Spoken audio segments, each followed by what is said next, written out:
Hello, my friends. This is Rabbi Aharon Dobinsky coming to you today from the holy city of Jerusalem in the beautiful country of Israel, fresh out of Facebook jail. I'm here to tell you you need to be very careful what you say, and you need to be able to say what is going to be the best for yourselves and your family and all of the world.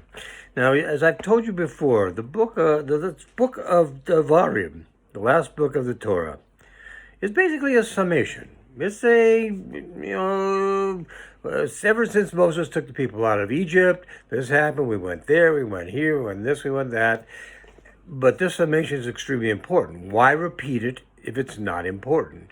The fact that it is a repeat of everything you've heard before is to tell us that we need to remember these things. They're extremely important. What have we had so far? We've had the 10 Commandments. Wow, the 10 Commandments. Important stuff. Top 10 on Hashem's list to prevent us from living a miserable life. Because he tells us, when he gives us the laws that he gives us, they are for our benefit, to make it so that we live a longer life, that we live a more fulfilling life.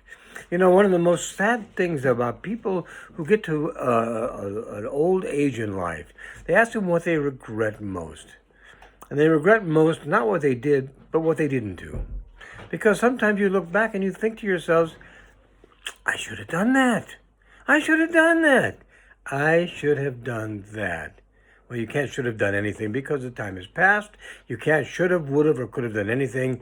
Those are judgmental terms, and they are terms that deal with the past. We need to be dealing about today, and we need to be dealing about the future. Now, this week's Parsha, Rabbi, starts off, I love this one.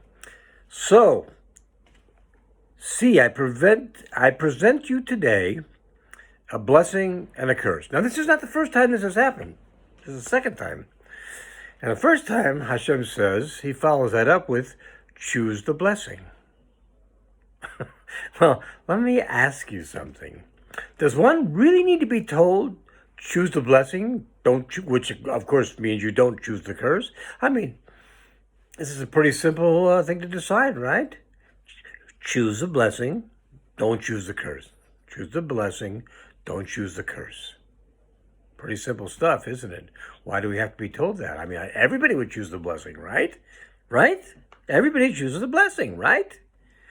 Well, or so it would seem. The problem is, not everybody does choose the blessing. Some people choose the curse by default. What do I mean by this? Because they don't do the laws that were given to us. When Hashem gave us the 10 Commandments, when he gave us the other laws of Torah, he was very explicit to tell us why we are going to do these. They were for our benefit, so that we could live the right type of life, so we wouldn't have to look back on our lives and say, gee, I wish I'd have done this, I wish I'd have done that. Just do what he says and trust the rest. Emunah is a strong concept. It's a strong, strong concept. To have faith in the one who brought you into this world is something that is very beautiful, because now you want to listen to him. He says, I brought you here, and this is what I'm telling you is going to make your life more beneficial. It's like buying a Ford and having Ford Motor Company give you a bunch of rules on how to keep that car in good shape, driving the way it's supposed to drive, as long as it's on the road. This is the same thing. Only it's far more important because it's about our lives. It is about the things that we see every day. And we look at it sometimes and we say, gosh, it's so hard to do all that. Well, take another look. Some of the things are quite challenging, and some of the things are time-consuming. But our time here is given to us by HaKadosh Baruch Hu. It's our time that he has given us. And he's given us this time so that we can do something. If we had nothing to do, if we had nothing to correct, I can assure you, my friends, we would not be here on the planet Earth. We're here because there's something we need to do, and there's something we need to correct. And we don't know necessarily what those things are. However, if we live the life we've been told to live, perhaps it would be a better chance of us understanding what it is we need to do. We go through all of these things. Hashem tells us, you do this, I'll give you that. You do this, I'll give you that. You do this, I'll give you food. You have so much food you won't know what to do with it. But will you do my things, I'll make sure you have children. Nobody will ever have a miscarriage. Life will be wonderful. You will love life the way it is. That's why we need to put forth the effort to do these things. Not so much because that's what we were told, although that is a great reason, but because our life, the quality of our life, the things that we're going to experience in life are going to be so much sweeter and so much better because we've done things the right way. That we've done things the right way. And if we do that, Hashem's happy with us. Think about this for a minute. Now, I can tell you this in personal experience. The more willing you are, the more willing any of us is, the more willing I was to do what Hashem asked of me, the more He's willing to try to give me whatever I need. Not necessarily whatever I want, because some of the things I want, I don't need. As I tell people all the time, my needs are very small. My wants are tremendous. So there's a lot of things I want. Maybe I don't get them, and maybe I don't need them. And maybe by having them, it would preclude me from doing what it is I'm supposed to do. There's an old saying that goes back to the 1960s. It says, be careful what you wish for you may surely get it. We don't always know the full ramifications of what we're doing when we say something or when we get something. We don't necessarily know that it's what's best for us. Sometimes we do, sometimes we don't, sometimes we think we do, but we're wrong. You know what? Our Creator, He knows. He doesn't doubt. He doesn't waver. He doesn't say, gee, maybe this is good for you, maybe this is not good for you. He knows what's good for us. Why? Because He knows past, present, and future. We've talked about this before. We don't know, specifically, we don't know the future. We have no idea. So we don't know how what we do today will impact us on the future. What do we know?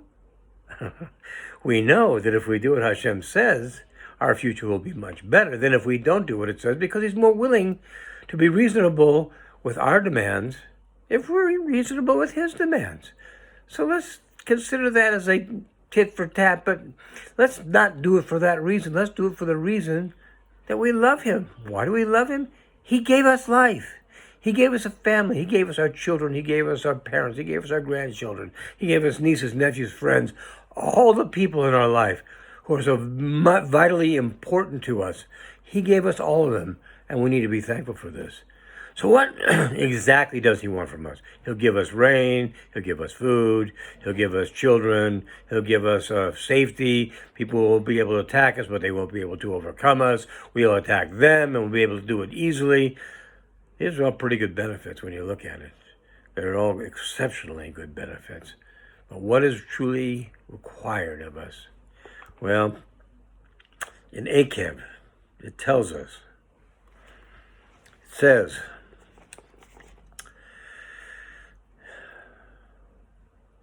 what does Hashem, your God, require of you?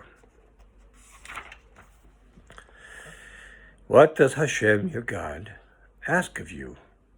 But to fear Hashem, your God, to go in all His ways, and to love Him, and to serve Hashem, your God, with all your heart, with all your soul, to keep the commandments of Hashem and His statutes, which He commands you today for your benefit. He tells you it's for your benefit. He is your Father. He is my Father. He's all of our fathers. What did your father ever do that told you that he didn't think was for your benefit? The difference was a flesh and blood father. He thinks he's doing what's best for you. Many times he's right. Sometimes he may not be right. Your Father in heaven, HaKadosh Baruch Hu, He is always right. He knows what's best for you. So what does He want you to do? He wants you to follow the things He's told you are good for your life, the things that will give you a better life, a better quality of life, so that when you get to the end of your life, you can look back and you say, I had a very fulfilling life. I took care of the right things in life. I had the right sense of priorities in life. I did what I was supposed to do in life. We're going through very difficult times right now, my friends, with this coronavirus on the face of the earth, with violence, the domestic violence, the likes of which we've never seen, some of which is absolutely unreasonable. Ask again, why do people in Paris protest because a man in Minneapolis, Minnesota, 7,000 miles away, who was a hardened, violent career criminal, was killed? Why do they even care? Because they want what they want. We're dealing with people whose life is, we want what we want. They don't care about the facts necessarily. A lot of them are what we call sheeple. They're not people. They just parrot back what other people have told them. And we have to have the discretion to understand what's going on. Take a look at all views. Make your decisions. Do not let the media make your decisions for you. Do not let other people who have an agenda to change the world to a world that is so oppressive you wouldn't want to live in it. To people who say we want communism and don't understand that a life of communism, you want to know what it's like? Go live in Russia, go live in Venezuela, go live in Cuba, go live in China. Then you'll know what it's like. Then you can see if you really like it. But they don't do that. They have this idealistic view of us all standing around in a circle holding hands and singing because everything is free for us now. Well, let me tell you, you know that's not true, and I know that's not true.